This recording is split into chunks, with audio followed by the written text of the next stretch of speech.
কথায় আছে না যে রাখে আল্লাহ মারেকে, আল্লাহ পাক যদি চাই কারো উপরের দিকে তুলতে, কারো সাধ্য নাই তারা নিচের দিকে দাবায় রাখতে। শেখ হাসিনা কিন্তু একটা কথা বারবার বলছে যে ঢলা চামড়ার ব্যক্তি আমারে বলছে সেন্ট মার্টিন দিয়ে দিতে, তারা নাকি আলাদা একটা রাষ্ট্র গঠন করব।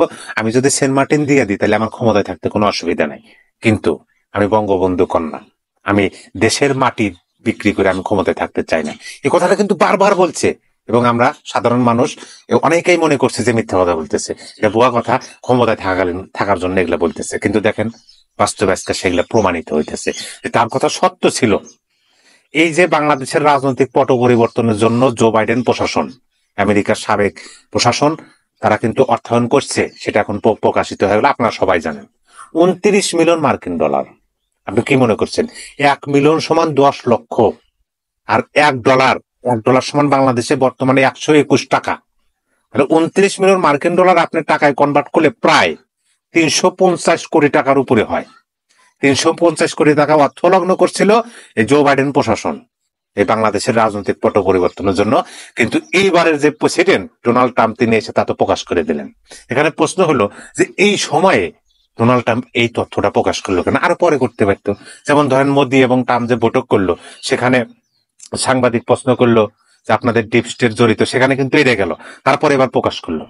কারণ হচ্ছে যে যদি ডোনাল্ড ট্রাম্প এই বিষয়টা আরো 6 মাস পরে বলে তাহলে কিন্তু অতটুকু প্রাধান্য পাইব না, 1 নাম্বার। আর 2 নাম্বার হলো যে জো বাইডেনের যে কার্যকলাপ গুলা, সেই কার্যকলাপ গুলা তো ডোনাল্ড ট্রাম্পের পছন্দ না। নির্বাচন চলাকালীন কিন্তু তিনি বলছে, এবং ডোনাল্ড ট্রাম্পের এবার স্লোগান কি যে মেক আমেরিকা গ্রেট এগেইন, মানে আমেরিকা যে শুধু অভ্যন্তরে গ্রেট হবে তা না, সারা বিশ্বে গ্রেট হবে, এটা তার প্রকল্প। এবং সবার আগে আমার দেশ আমার কাছে, মানে এটাই কিন্তু ডোনাল্ড ট্রাম্পের মূল নীতি। এবার ওই যে অর্থটা 29 মিলিয়ন অর্থ, এবং দেখেন সবচেয়ে মারাত্মক বিষয় হলো ভারতের জন্য 21 মিলিয়ন ডলার তারা বিনিয়োগ করছিল, কিন্তু এটা কাজে লাগে না, কিন্তু বাংলাদেশেরটা কাজে লেগেছে।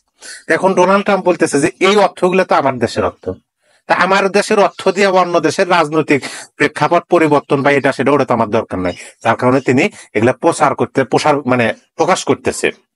এবং দেখেন তিনি যে খেপাটে মানুষ, আর তিনি যে ঠোঁট কাটা মানুষ।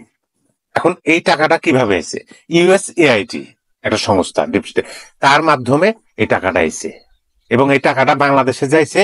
ডোনাল্ড ট্রাম্প শুধু এইটুকু ইঙ্গিত দিচ্ছে, জাস্ট ইঙ্গিত দিচ্ছে যে এই টাকাটা একটা সংস্থা পাইছে, এবং সেই সংস্থার নাম মানে প্রকাশ্যে নাই, জানে না কেউ, এবং সেই সংস্থায় মাত্র 2জন লোক কাজ করে।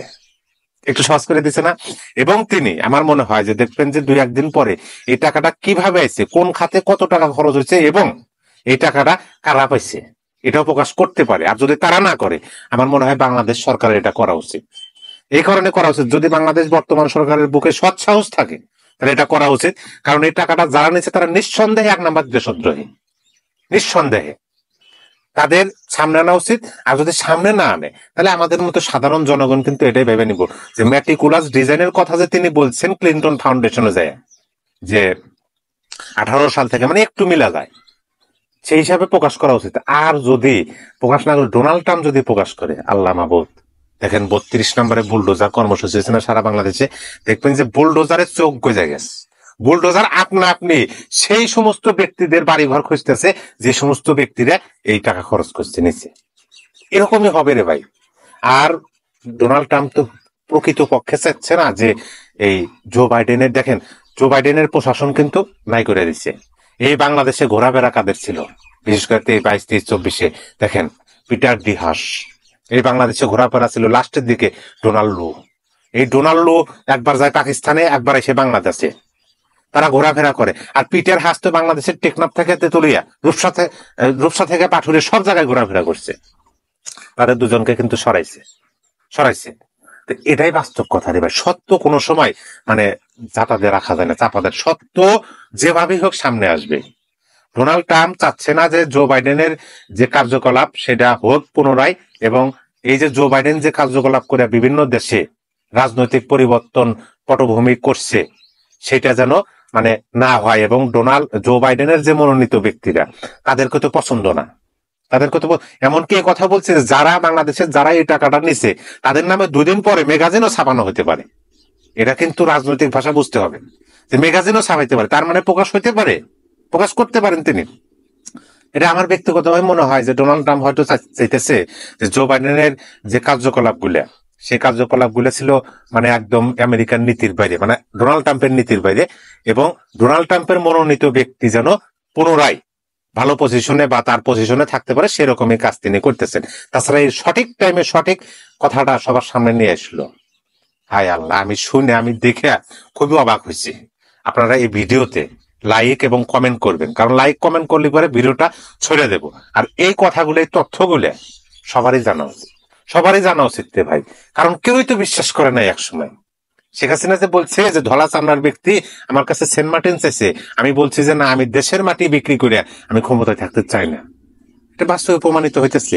তারপরে যখন 5ই আগস্টে যখন সরকার পরিবর্তন হলো, আওয়ামী লীগ সরকার পরিবর্তন হলো, শেখ হাসিনা চলে গেল ভারতে। তারপরেও কিন্তু এই সেন্ট মার্টিনে যখন এই যে পরিবেশের কথা বলে আমাদের পরিবেশ উপদেষ্টারা সেন্ট মার্টিনে আপনার টিকিট বেচা শুরু করলো, মানে পাসপোর্ট দেওয়া শুরু করলো, ভিসা, যে ওখানে পাসপোর্ট ভিসা লাগবে, রেজিস্ট্রেশন করা লাগবে, তাছাড়া যাইতে পারবে না। তখনও কিন্তু শেখ হাসিনার ওই বিষয়টা আলোচনায় আসছিল, তারপরও মিথ্যা হিসেবে ধামাচাপা দিচ্ছে। কিন্তু এখন তো মানে আমরা তো অত বুঝি না রাজনীতি, আমরা তো সে লেভেলের রাজনীতিবিদ না, রাজনৈতিক বিশ্লেষক না, আমরা সাধারণ মানুষ। আমরা সাধারণ জ্ঞানে যাই বুঝি যে এই যে ডোনাল্ড ট্রাম্প যে তথ্যটা প্রচার করলো যে 29 মিলিয়ন মার্কিন ডলার, প্রায় 350 কোটি টাকার মতো বাংলাদেশে খরচ করছে তারা ম্যাটিকুলাসলি ভাবে একটা সংগঠনের মাধ্যমে। সেই সংগঠনের 2জন সদস্য আমরা জানতে চাই, আমরা বর্তমান সরকারের কাছে এবং ডোনাল্ড ট্রাম্পের কাছেও জানতে চাই যে কারা সেই সৌভাগ্যবান ব্যক্তি যারা 350 কোটি টাকার উপরে এইভাবে তারা নিল এবং তারা ওই টাকাটা কি করলো, এটা কিন্তু আমাদের জানার ইচ্ছা আছে।